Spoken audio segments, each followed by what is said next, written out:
Hey, beautiful souls. Welcome to the Limitless Life Code podcast. My name is Jordyn. I am a holistic healing specialist, and I am honestly so excited to dive into today's episode with you. This podcast, the Limitless Life Code podcast, is all about empowering you to break free from the things that have been holding you back from living a life full of true freedom, inner freedom, outer freedom, abundance that is boundless and overflowing, and purpose and fulfillment. So, whether you're here for a little inspiration or some really deep healing, or honestly just a fresh perspective, because sometimes that's all we need, then you are definitely in the right place. And in the last few episodes, we've been diving pretty deep into understanding how the mind works and how our thoughts are kind of shaping our reality, our perception.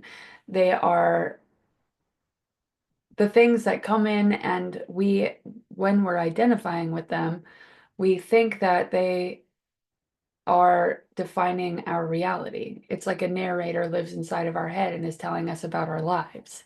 And today, I just want to like sum up a lot of what we've been talking about and drive home a few really key points that can change the way that you relate to your thoughts and ultimately, if you let them, change your life. So, the first one is the first thing that you need to know is that you are not your thoughts. You aren't your thoughts. It's so important to remember this. You are not your thoughts. You don't control which thoughts are popping into your mind, and you're not responsible for the thoughts that show up. Okay? You are not your thoughts. You are the one, the soul that lives inside of you. You are three parts: mind, body, and soul. So, like, if I was explaining myself to you, I would tell you I am mind, body, and Jordyn. Jordyn lives inside. Jordyn is the soul, the conscious entity, the part of me that is discerning and experiencing existence. And your mind is this memory regurgitating machine. Your mind is producing thoughts that display on the screen of your consciousness, and you're the one who's watching the screen of your consciousness. You're the one who's seeing what comes across the screen. And a lot of the time, we spend our lives identifying with our thoughts. But those thoughts are just passing clouds on your mental sky, and you don't have to give them power over your life. Number two is that your thoughts are based on memory. So the thoughts that you experience, the thoughts that come in, are a reflection of the past, because your brain can only create thoughts based on things that you have seen, experienced, or witnessed before.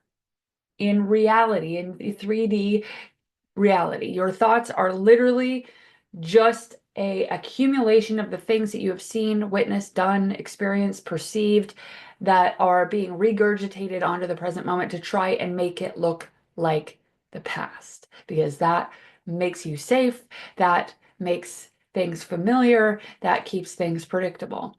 So if your mind keeps looping certain thoughts and patterns, it's drawing from what you have known, not from what's possible in the present moment.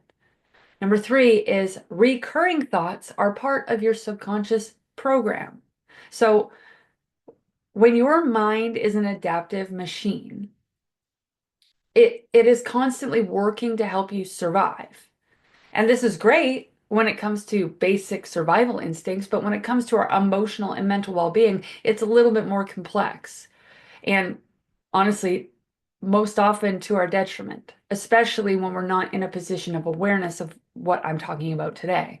So these recurring thoughts that pop up are a part of your subconscious programming, your autopilot responses that your mind has taken from accumulated data and is now creating thoughts that produce emotional reactions, or that feel like the past, or that help paint the present moment like the past. They're the thoughts that your brain has learned to associate with survival. And if it helped you survive in the past, then it's going to continue to show up even if those thoughts no longer serve you. Number four is You need to know that your mind does not care. It does not care if your thoughts cause emotional suffering.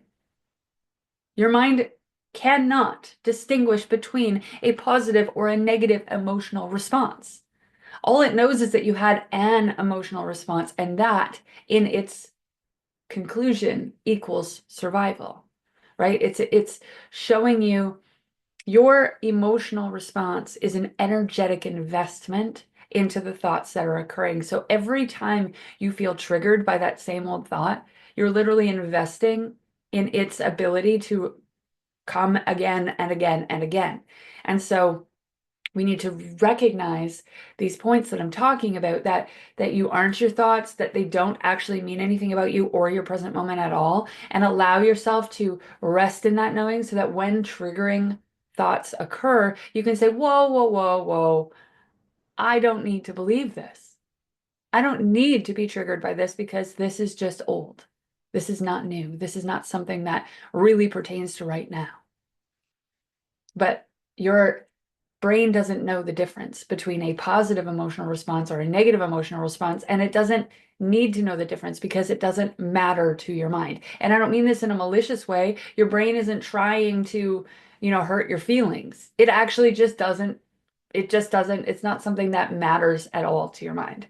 Your brain's primary function is to keep you alive, and whether those emotions are joyful or painful, it doesn't matter to your mind. It's just about keeping you in the game, keeping you in living existence, physically living existence.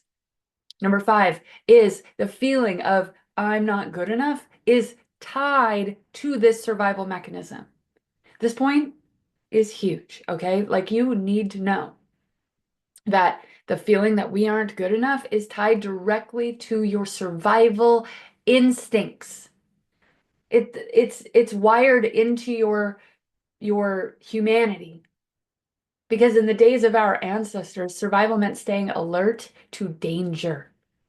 And that was keeping your social status intact, or being part of the tribe, or staying alive. Like, if there was a rustling in the bushes over here, you had to always be aware of your surroundings. You had to always be aware of like where you could be lacking safety and survival and resources to survive.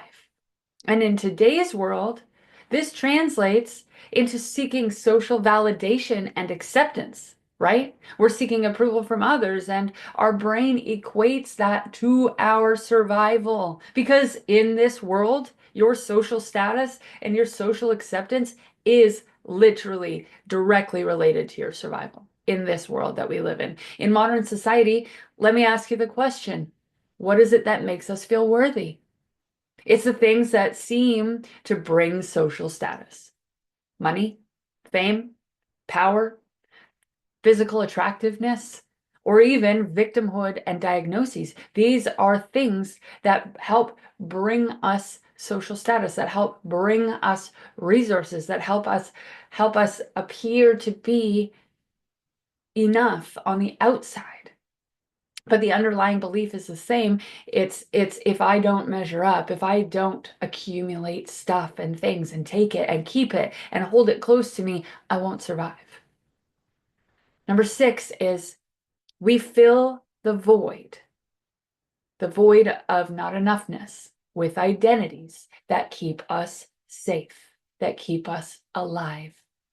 Okay, so because we feel like we're not enough, we start subconsciously adopting identities, habits, opinions, and traits that we think are going to fill up that gap, that make us into somebody who has value, that has worth in this world. And these identities are how we try to validate ourselves, how we try to feel worthy of acceptance. But here's the key, okay? These identities are actually our limitations because they're not who we truly are at our core. They are just a piece, a fragment of who we could be. And when we attach to them and hold on to them and feel like we need to defend them, that's when we become limited. That's when we lose our state of unconditional love inside of ourselves, because we feel like we can be attacked, and that and that things can be taken from us and that we can be seen as not enough. And the moment that we realize, okay, the moment that we realize that we can choose who we want to be, that's when we start to break free from these limiting beliefs. We have all of these identities that we've attached to that we think are making us into enough, that we need to, that they define who we are. And if somebody questions that or puts that into question, that we are all of a sudden not enough anymore, and that is dangerous. And that we are literally living in that society today. So your identities that you have attached to, if you aren't willing to release them and let them go to grow, to become who you're meant to be, then they will always be your limitation.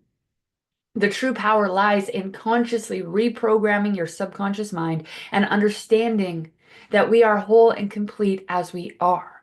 And now, do you need to reprogram your subconscious in order to know yourself as whole and complete? No.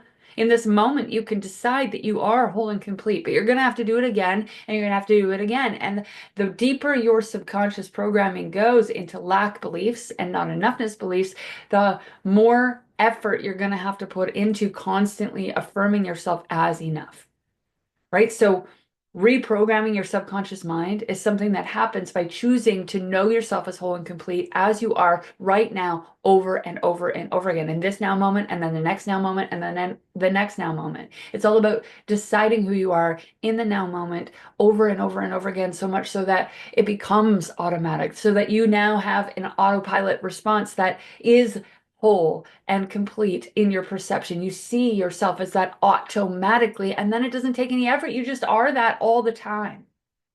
And we want to just practice this over and over again until you don't have to anymore, until it's not a practice and it's just the way things are. And that's all I need you to know today. That is the sum of today's lesson, because I just want to take everything we've talked about in the last little while and just get these main points about your mind and the mind science behind why you feel limited and why you feel like you're not enough and why you feel dictated by your thoughts and emotions, and just give you something that you can build upon. Just a few powerful truths to help shift the way that you view your thoughts and your own power. So remember, okay, you are not your thoughts, and you are already enough, just as you are.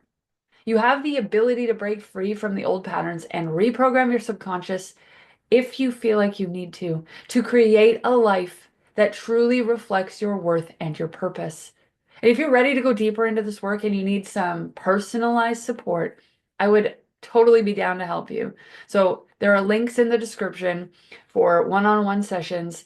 If you want to book one of those, let's get it on the road and start reprogramming your mind into a mind that is the environment for you to become and live as your best self, where you are able to know yourself as whole and complete and limitless. And whenever those old thoughts show up, you know what to do with them, which is send them on their way, because you don't need them and they don't serve you anymore.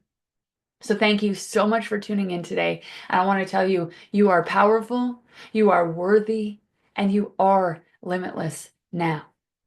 You just need to know it. So until next time, take care, and I will talk to you soon.